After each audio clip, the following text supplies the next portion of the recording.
Which non-premium players should fill out your midfield in FPL this season? Well, today we are going to answer that question once and for all.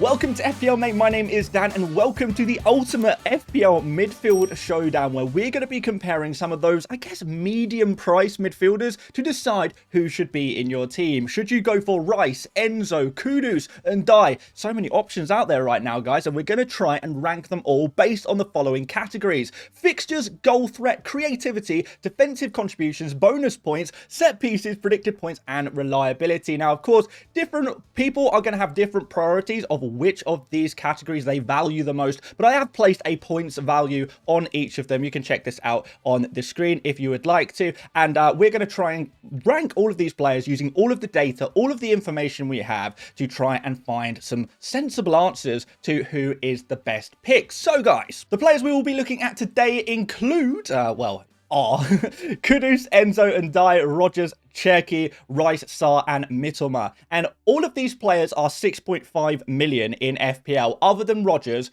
who is 7 million. And I thought I'd throw him in here because I wanted to see, is it worth just spending that extra 0.5 million to move up to a Rogers? I know he's a very popular pick. Now, all of these midfielders are very popular in FPL, but it seems that there's a lot of debate as to which one you should go for. And as such, I thought it'd be a good idea to make a video to try and give you guys some confidence in your pick and kind of nail down that pick. Maybe you've already decided, maybe you're still on the fence about a few players, but hopefully this video is really going to help. Even if you don't agree with the final rankings, you're going to get plenty of information out of this video. So first of all, we have the fixtures on screen for us today, and we are going to be ranking the players based on who has the best fixtures. Now, I have, as always, used an algorithm to decide who has the best and worst fixtures, so there can be no arguments, or certainly nobody can complain at me for ranking the fixtures in the wrong way. So according to the fixture difficulty algorithm that I have been using from Fantasy Football Hub, which of course you can check out Fantasy Football Hub using the link in the description if you would like to, this is what we have come up with. So Kudus is the #1 for the best fixtures. He has that Burnley fixture in the opening game, and really only Man City is the tough game for Spurs, a game in which we know Spurs love to play against them. After that, we see the likes of Enzo and Ndiaye, pretty good fixtures here as well, with Rogers there as well. Dropping a little bit further down the list, Man City and Cherki kind of have some okay fixtures, maybe kind of average there, but the difficult fixtures really are for Rice, Sarr, and Mitoma, and that's why I think a lot of people are maybe put off by these players, because their fixtures are a lot worse than some of the other players. So we are going to be awarding some points here, and it is scaling based on the difficulty of the fixtures. We're giving Kudus the full 20 points here, the maximum in this category. Enzo's going to get 17, down to Ndiaye and Rogers, who will take 10 points each, and then Cherki on 7 points. And those three players at the bottom with those very poor fixtures are all going to get 0 points for this round. So let's have a look at the table. So as expected, we are seeing Kudus at the top here with 20 points, then Enzo and Ndiaye making up the top three, with Cherki in 4th place at this present moment in the ranking table. This is going to update throughout the video, don't worry. The positions are far from set. We do actually have Rogers at the bottom here. I have docked him 10 points. I need to give Rogers a handicap because he is 0.5 million more expensive than the other players. We have removed 10 points from him to start off this table today. So he would be on 10 points if it weren't for that additional fee that you have to pay to get him into your squad. Our next category is goal threat, and this is non-penalty, by the way, guys. We are going to be talking about those penalties and other set pieces later on in the video, but we are going to have a look and see that Mitoma actually, for non-penalty goals, is the best player on this list. 0.35 non-penalty goals per 90 and 0.31 non-penalty XG per 90, which is some really nice numbers in there. We also see Sarr with pretty good XG numbers, but couldn't quite perform last season per 90 minutes in the Premier League and was underperforming on his data. So we do have to put him below Mitoma because his actual output was not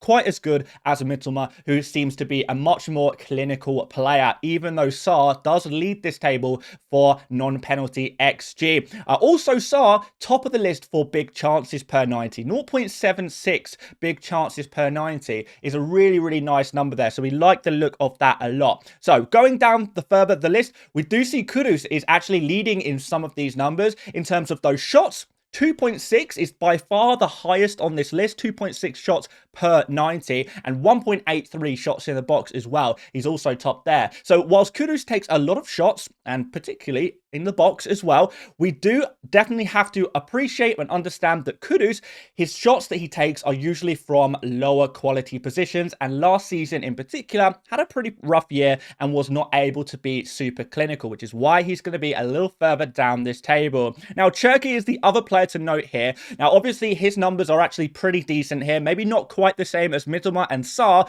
However, we have to dock him some points here. So I've done a little bit of research on this, and apparently the transition between the French Ligue 1 and the Premier League, you typically expect to drop around 40% in your output. So we have docked Cherki 40% of his points for this for the purpose of this category. So that's why he is a bit lower, because even though he has some pretty good numbers there, we don't expect him to necessarily keep them up moving into a new league, which is going to be a lot tougher for him, certainly at the start of the season anyway. Declan Rice, rock bottom here, really not very much goal threat at all compared to some of these other players who offer a lot more in attack, particularly the more attacking players. Mitoma, Sarr, Ndiaye, Rogers, Kudus, these are all kind of more forwards, and then the likes of Enzo and Rice, you would probably describe more as midfielders than forwards. So all of them are midfielders in the game of FPL, but in terms of what they are actually on the pitch, you would naturally expect Enzo and Rice to have a little bit less goal threat. So 25 points up for grabs for the top spot here in Kaoru Mitoma. Sarr is going to come in second with 23 points.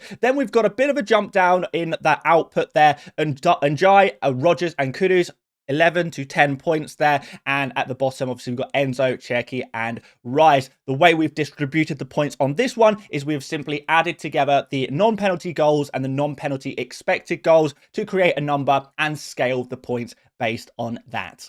So after round 2, we are going to see Kudus remain in the top spot with a decent amount of output, maybe not a huge amount, but we have got a big jump for Kaoru Mitoma. Doesn't have the fixtures, but definitely has the goal threat there. Enzo is dropping down into 3rd place because of his poor goal potential into the new season. Sarr has gone up a lot as well here, and Ndiaye, Cherki, Rogers, all moving down. Rice, rock bottom, still 0 points for him because his fixtures are poor and also doesn't have much goal threat. But don't worry, Declan, there are still plenty more categories. If you are rooting for Declan Rice, it is not over yet. Pick your favourite guy here, guys. Who are you rooting for? Who do you want to win this table? Right now, Kudus is looking pretty good, but there's still plenty of rounds to go. The next round is creativity, a player's ability to get assists in the game of football and, of course, in FPL. And despite trying to kind of reduce Cherki's numbers, trying to dock him points, trying to take away that 40% from his output transitioning from Ligue 1 to the Premier League. Regardless of all of that, he is still a player who would come out as the #1 player here because his creative numbers are simply so good. 0.49 assists per 90 in the Ligue 1 last year, with 3.31 key passes as well. Of course, we do have to asterisk this, but at the same time, these numbers are phenomenal compared to the other players on this list. But there are a few other players with pretty decent numbers here. Rogers, Sarr, Enzo and Rice, pretty decent creative numbers here. Mitoma and Kudus have some creativity, but unfortunately Ndiaye is just not a creative man at all, or certainly wasn't last season in the Premier League, really putting up some really weak creative numbers, which really does let him down. Now, maybe part of that is because he is passing to Everton attackers, and Everton attackers don't typically score a lot of goals, so it's difficult for him to create for others. Maybe that can improve into the new season, but that is all speculation, and we cannot grant points based on speculation. But the points we can grant are Cherki, 15 points, Rogers 11 alongside Sarr, Enzo and Rice are going to get 10 points each, Mitoma on 7, Kudus on a pretty weak 5, but Ndiaye is going to take the donut, the 0-pointer for this round. So that gives us a bit of a shake-up here in the round 3 table. Kudus remains on top with Mitoma up there as well, but Enzo has seen a nice little boost here up to join Mitoma on 34 points. Cherki with a deserved boost after a phenomenal round for him. That drops Ndiaye down to 6th place for his poor performance in the creativity table. And Declan Rice, yes, he picked up some points finally, but he's still a little way behind, so he has got a bit of a gap to try and close. Defensive contributions, the new points coming into FPL this season. If a player makes 12 defensive actions as a midfielder, well, they're going to be getting an extra 2 points for each game. So this is a really, really nice new addition and definitely an interesting category for judging these players, particularly these kind of cheaper players. Less so the premium attackers, or premium midfielders. The slightly cheaper players, the defensive contributions are a lot more important to picking up those additional points. So let's have a look here and see what kind of points we can expect from these players based on last season's data. So we've got the defensive contributions per 90 here. So how many on average does a player make when they are playing a game of football? Ndiaye is the top player here, 10.15 defensive contributions per 90 last season, which is really strong. Rice and Enzo pretty decent there as well. But as for the rest of the players, pretty weak numbers actually for those defensive contributions. The more attacking players are going to suffer here. But with Ndiaye, what you have is a real nice combination of an attacking player who also playing for this Everton system is going to be picking up a lot of defensive contributions as well. So last season, we actually did see that Rice averaged 0.55 defensive contribution points per start, which is pretty decent. So we're looking at maybe one defensive contribution, 12-point total reached once every 4 games, roughly. A little bit lower for Ndiaye with 0.41, similar with Enzo, 0.38. So remember, this is points per start. So defensive contributions, points per start. So there is some points here. These are definitely things that we do need to factor in. Everyone else pretty weak. Kudus and Rogers each got 1 time each where they hit 12 defensive contributions in a game in the Premier League. Only did it once each, whereas Rice, Ndiaye, Enzo putting up much better numbers in this regard. So we can give some points out here. Rice 10 points, Ndiaye 8 points, Enzo 7, Kudus and Rogers just the 1 point each. Mitoma and Sarr 0 points. They are not going to be very likely to get any defensive contribution points during the entire season. And judging by what we probably know about Cherki, the way he plays, we have to speculate a little bit here because he wasn't in the Premier League last season, but I think it's probably fair to give him a 0 as well, knowing the profile of player that we are dealing with as an attacking midfielder, winger type player. So after round 4, the table looks like this. And after a couple of decent rounds, Enzo Fernandez takes the top spot with 41 points. Very impressive stuff there for him. Kudus still in second despite a weak round. But after that, we've got the likes of Sarr and Mitoma just outside those top 2 positions. And Ndiaye's had a really nice boost here. He's up to 5th place on 29 points. And Cherki and Rogers are going to be a little bit lower still than them. So yeah, it's getting pretty interesting at this stage. Rice is seemingly catching up a little bit here in the table. So can he catch up even more? I guess we'll have to find out. Bonus points is next. Less points up for grabs in this category, but still they could be important and could change the tides in our overall midfielder ranking. But there is one man who stands above the rest, and his name is Iliman Ndiaye. Yes, he is the bonus points machine, and it's a lot easier for him, I suppose, because he is playing for an Everton side where there's typically not too many goals scored for Everton. If he is grabbing the goals, then he is going to be the man picking up the bonus points. So as such, he has a much easier time picking up bonus points compared to some of the other players in this list who maybe play alongside some other really talented attackers who are also kind of having that share of bonus points with them. But Declan Rice, interestingly, is second here, which I'm not sure I necessarily expected this, but 0.54 bonus points per 90 is actually pretty decent stuff. So fair play, Declan. You've done pretty well here. Sarr, Rogers, and Mitoma are kind of in the next bracket of players here. 0.4-ish kind of bonus points per game. That's not too bad, really. Enzo, not really the man for bonus points, judging by it last season. And Kudus, I know it's probably harsh to judge him on his poor West Ham performances last season, but if we are trying to be objective, go on last season's data, he was not a bonus points man at all, really. So we're going to kind of add this additional factor. Do we expect more this year to try and, maybe give some of these players some benefit of the doubt? So Kudus, we expect him to get more bonus points this season compared to last. And Cherki didn't get any bonus points last season because he wasn't in the Premier League. So yes, again, we expect him to get more points. So we are going to give an additional 1 point for these players if we expect them to get more. But that's still going to leave Ndiaye on 5 points here. Bit of a gap down to Rice on 3 points. Then Sarr, Rogers, Mittelmar on 2 points. And Enzo is going to naturally get that 1 point. Kudus and Cherki are going to get that 1 sympathy point, really, because we're expecting more from them this year in terms of those bonus points. After that, not really too much has changed in the table. We'll see how it works out at the end, but certainly Ndiaye has benefited from that round a lot. He is up to 4th place, joint there in 4th. So it's going to be interesting to see if he can capitalize and move even further up the table. It remains to be seen. You're going to have to stick around for the end of the video. And by the way, guys, if you are enjoying this video, make sure you do drop a like. Do subscribe as well if you are new around here. And if you would like to see this kind of video for any other categories of player, please do let me know. Do you want to see some defenders? Do you want to see some forwards? We've already done the premium midfielders if you want to check that one out. But yeah, I'm definitely open to making some more of these videos because I find them so fun to make, and hopefully you guys are enjoying them too. So set pieces next. And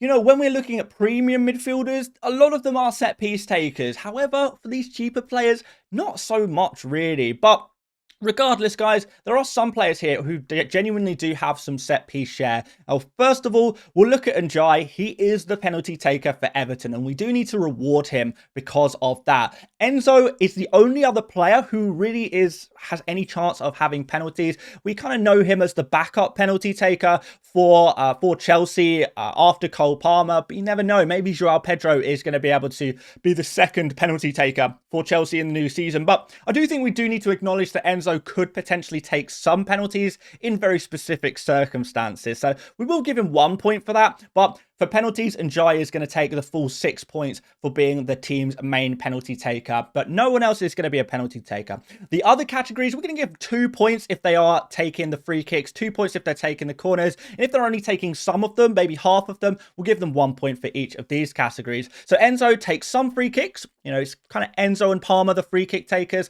So we're going to give him 1 point there. Declan Rice is the free kick taker for Arsenal, however, so he's going to get the full 2 points in that category. As for corners, Enzo, Rice, and Kudus all look like they're going to be players to have a share of corners, maybe taking them from just one side. Enzo and Rice already proven that they are corner takers, you know, taking a percentage of the corners, around 50% usually. And Kudus, in preseason, we have seen him as a corner taker for Spurs as well. So we're expecting him to be one of the corner takers for Spurs in the new season. As such, we're going to award 6 points for Ndiaye for being that penalty taking man. Plenty of points for penalty takers. For Enzo, we're going to give him 3 points total. Kind of mixed bag here in the set piece categories, but he is certainly involved in the set pieces. Declan Rice is going to get 3 points as well. He's the free kick taker and corner taker, and Kudus just the 1 point for taking some of those corners. Everyone else, none of them are set piece takers at all, so we can't give them any points this round. So after that round, Enzo remains in the top spot, but Ndiaye has taken another leap forward up to 40 points now to take that second place.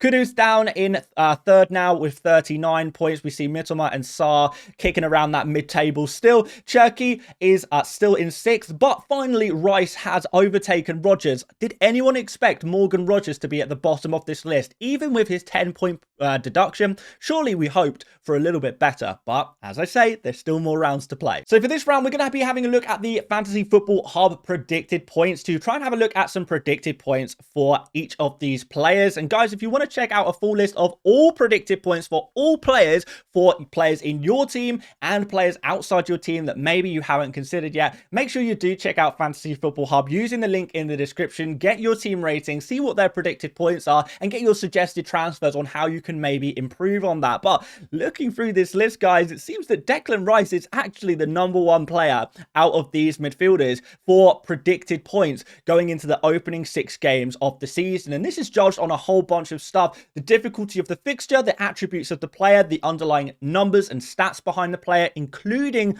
those defensive contributions. And of course, you know, the difficulty of the fixture, home versus away, is going to play a part in there as well. And Declan Rice is the #1 player here. But Ismaila Sarr also has some pretty good numbers here. His home game against Sunderland in Gameweek 4, has some pretty high predicted points there as well. Enzo a little bit further down, and Ndiaye is there as well with Rogers and Mitoma with kind of mediocre predicted points here. Kudus is pretty low here, and one of the reasons we're going to see Kudus and Cherki low on the predicted points algorithms is because it's very difficult to judge a player when they have not yet played a game or an official game for the club in the Premier League. So as such, it's very difficult to get a judgment on how many points we can expect from these players, and the algorithm is going to need a few weeks of actual data in the Premier League before adjusting some of these predicted scores. So for now, their risk there, them being new players to the teams, that is going to mean they're going to have lower predicted points. So they are riskier players for sure, but maybe you have different opinions on how well they all do. If you think they're going to start, if you think they're going to be reliable, then obviously you guys can adjust based on your opinions. But guys, make sure you do check out Fantasy Football Hub. Again, using the link in the description massively helps to support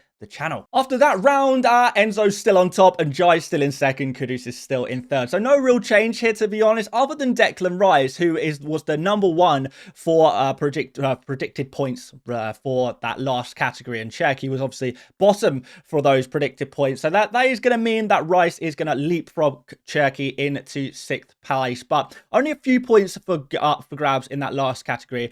But we do have the final category of today, and that is reliability. So who is the most reliable player on this list? It's a very important factor to consider, and as such, we will be awarding a maximum of 10 points for this category, a maximum of 2 points for each of the 5 categories. Have they had multiple seasons at 100 points or more? Are they rotation risk? How many minutes per start did they get last season in the Premier League? Are they prone to injuries or suspension? And will they be enduring any tactical changes in the new season that may impact their game? So at the top of this list, Declan Rice is pretty much perfect in this regard. He's had 4 100-point seasons. He's not rotation risk, plays 84 minutes per start.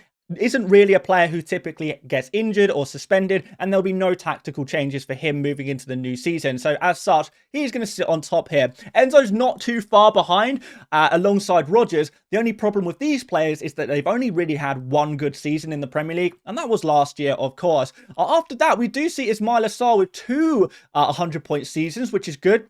However, we do have to admit that he has had some injury problems in the past. Not so much last season, but the years before, he has missed actually quite a few games through injury historically. So some injury issues, maybe not a huge amount, but it is something we do need to consider. After that, we have Kaoru Mitoma, doing very well in a lot of these categories, but a little bit of injury problems, particularly at the back end of last season. The years before that, though, unfortunately, Mitoma has had a lot of problems with injuries. So for that reason, we are going to have to dock him some points there. And Ndiaye is next, does pretty well in some of these categories. Injuries and suspensions is interesting. He did miss some games last season through injury, but really that was his first career injury. So I don't think he's an injury-prone player. He's not a suspension-prone player. So really, we're looking at his minutes per start, which is only 80, and he's only had one good season. Well, one season really, one proper season. I don't know. I'll let you be the judge of that one. Obviously, the season before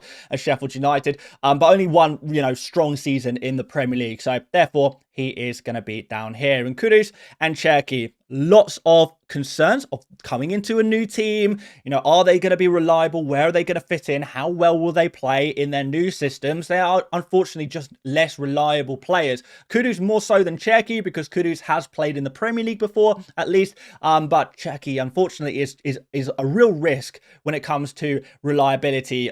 We don't know if Kudus is going to be rotation risk. We imagine Cherki probably is.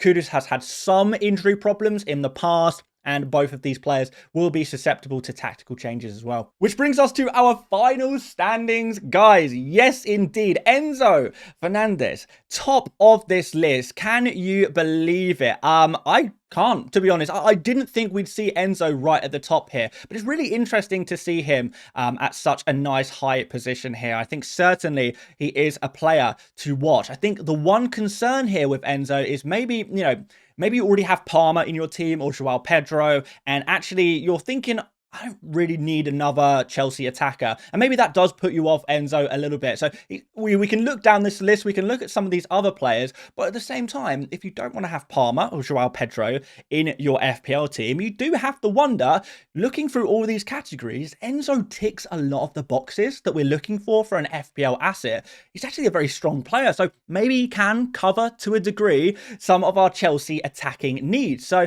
there's going to be some debate there, I'm sure, guys. But individually, Enzo looks pretty good. Whether you go for him because of other, moving parts in your FPL team, that's going to be up to you. But in second place, we do have Ndiaye. Again, another player who ticks so many boxes for, the only thing that really let Ndiaye down is his creativity. Everything else, he's got penalties, defensive contributions, goals in his locker as well. Does well for bonus points. Ndiaye looks really, really good. And I know some people, I've seen comments on videos over the last couple of weeks. Some people are really, really kind of maybe a little bit apprehensive, a bit worried about Ndiaye as an FPL pick. But, we've kind of proven in this video that actually there's a lot of stuff he does better than a lot of the other players. But going down the list a little bit further, we have Ismail Assar here. He looks like a player who, despite his poor fixtures, is maybe being overlooked. His data is really, really strong, and actually maybe he's a nice little differential you could go for. I think maybe we need to have another look at him as a potential FPL option, particularly if you're able to rotate him and only play him in some of the easier fixtures. That could be really nice, actually. I know he has tough fixtures, but he could do well, to be fair. After that, we've got Kudus here. Looks pretty good, but maybe that reliability lets him down a little bit. Kalidou Mitoma is, maybe not one of the preferred midfielders on this list. Again, poor fixtures, but actually does show some promise, as does Declan Rice. We've got Cherki right at the bottom here, 29 points. So I think at this point, obviously, we can adjust the points based on what is most important to you. But even if we adjust the points quite a lot, it's still not going to put Cherki as one of the top players based on the categories we spoke about today. It's just not. So Cherki does look too risky to go for, unfortunately. But how about Morgan Rogers? I know we docked him 10 points, and that was a pretty severe docking of points because of him costing more FPL money, FPL bucks. What are they even called? I don't know. However, he's not as high as he could be. Like, to see the likes of Enzo and Ndiaye, Sarr, scoring more points than Rogers here does make me think, is Rogers as essential as we once thought he was? Maybe not. Maybe the 6.5 million midfielders can compete with the likes of Rogers in the new season. A lot of that last season, Rogers, we know that he was massively overperforming. He has that magical touch, that special touch, which allows him to overperform and, produce these magnificent moments. We know he is a glorious player, but the data doesn't really back him up very much. So it's going to be down to you guys, really. Do you think Rogers can continue to be the magnificent beast that he was last season? Or do you think he might regress to mean a little bit? Obviously, as a young player as well, he could continue to improve. So there's so many factors to consider here, trying to weigh up Rogers against some of these other players. But I tried to keep things relatively balanced here, relatively objective. Obviously, the amounts of points we give for each category is a little bit arbitrary based on my own opinions. But I would have liked to see Rogers a little bit higher here, to be honest. I would have liked to see him higher. But there we go, guys. Those are the final rankings. Let me know what you think about that. Has it changed your mind on any of these players? Do you think any players are better than you thought they would be? Or maybe worse than you thought they would be? And of course, let me know, which of these players are you thinking of putting in your FPL team based on what we learned in today's video? Have we changed your mind at all? Are you sticking with your guns? Who is your medium price midfielder for the new FPL season? I'm so keen to get your opinions on that, guys. Of course, if you want to check out the premium version of this video, where we look at the premium midfielders, Salah, Palmer, Saka, Bruno, ranking all of those guys, then do go check that out. Feel free to do that. I'll put a link at the end of the video. But aside from that, make sure you drop a like before you go. Like I say, check out that video. Check out Fantasy Football Hub using the link in the description to get predicted points for all players. Really, really useful stuff there. And I suppose I will see you on the next one. See you later, mates. Bye-bye.